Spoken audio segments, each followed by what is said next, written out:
भारत और पाकिस्तान के बीच अब तनाव धीरे धीरे शांत हो रहा है। इसी बीच पाकिस्तान ने भारतीय बीएसएफ के जवान पूनम कुमार साहू को हिरासत से रिहा कर दिया। बता दें कि जब भारत और पाकिस्तान के बीच पहलगाम आतंकी हमले के बाद तनाव का माहौल बना हुआ था। इसी बीच 23 अप्रैल को बीएसएफ का एक जवान पूनम कुमार साहू गलती से पाकिस्तानी सीमा में चला गया। पूनम कुमार साहू को पाकिस्तानी रेंजर्स ने इंटरनेशनल बॉर्डर से हिरासत में ले लिया था। इसके बाद से ही उन्हें वापस लाए जाने की मांग हो रही थी, जिसके बाद अब 14 मई को तकरीबन 20 दिन बाद पाकिस्तान ने भारत के बीएसएफ जवान पूनम कुमार साहू को वापस लौटा दिया है। इसी के बाद भारत ने भी एक पाकिस्तानी रेंजर जवान को पकड़ लिया था। बीएसएफ ने राजस्थान में भारतीय सीमा के नजदीक पाक रेंजर्स को पकड़ा था, जिसको भारतीय जवान के बदले भारत ने भी पाक रेंजर्स को पाकिस्तान को सौंप दिया है। हालांकि बीएसएफ के जवान से पहले विंग कमांडर अभिनंदन भी गलती से पाकिस्तान चले गए थे, लेकिन पाकिस्तान ने विंग कमांडर अभिनंदन को भी लौटा दिया था। ऐसे में हम एक बार फिर विंग कमांडर अभिनंदन को लेकर चर्चाएं हो रही हैं। लोग जानना चाहते हैं कि पाकिस्तान से लौटने के बाद विंग कमांडर अभिनंदन के साथ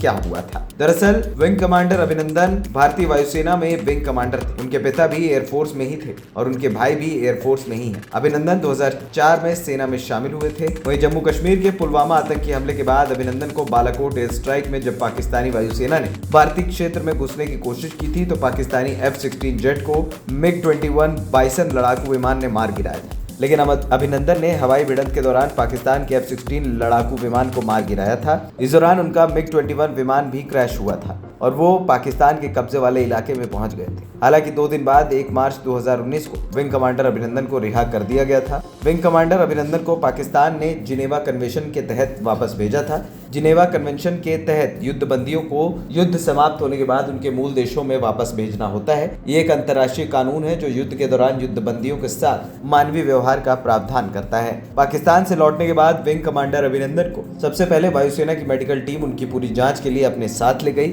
और उनकी पूरी जांच की गई थी। ये जांच इसलिए होती है ताकि ये पता लगाया जा सके कि उन्हें कोई शारीरिक चोट तो नहीं लगी, कहीं उन्हें नशे की दवाइयां तो नहीं दी गई या फिर मानसिक या शारीरिक प्रताड़ना तो नहीं दी गई। जिनेवा कन्वेंशन के अनुसार ये जांच करना जरूरी होता है। इन सभी बातों का रिकॉर्ड बनाया जाता है। वहीं इसी के बाद फिर अभिनंदन को भारतीय वायुसेना को सौंप दिया गया था। लेकिन पाकिस्तान से लौटने के बाद विंग कमांडर अभिनंदन पर फाइटर प्लेन उड़ाने पर पाबंदी लगी थी, क्योंकि जब वो विमान से निकले थे तब उन्हें चोटें भी आई थी, इसलिए उन्हें कुछ समय के लिए विमान उड़ाने से रोका गया था। रिपोर्ट्स की माने तो पाकिस्तान से लौटने के बाद विंग कमांडर अभिनंदन को कुछ समय ग्राउंडेड कर दिया गया था, लेकिन लगभग 6 महीने बाद उन्हें फिर से लड़ाकू विमान उड़ाना शुरू कर दिया। हालांकि वायुसेना के संस्थान ने उनकी मेडिकल जांच की थी और उसके बाद विंग कमांडर अभिनंदन फिर से उड़ान भरने की इजाजत दी गई। हालांकि अभिनंदन अभी कहाँ हैं और कहाँ पोस्टेड हैं ये कह पाना बड़ा मुश्किल है, लेकिन बताया जाता है कि विंग कमांडर अभिनंदन अब ग्रुप कैप्टन हो गए हैं और वो कहीं न कहीं देश के लिए सेवा दे रहे हैं। ANP टाइम्स की रिपोर्ट।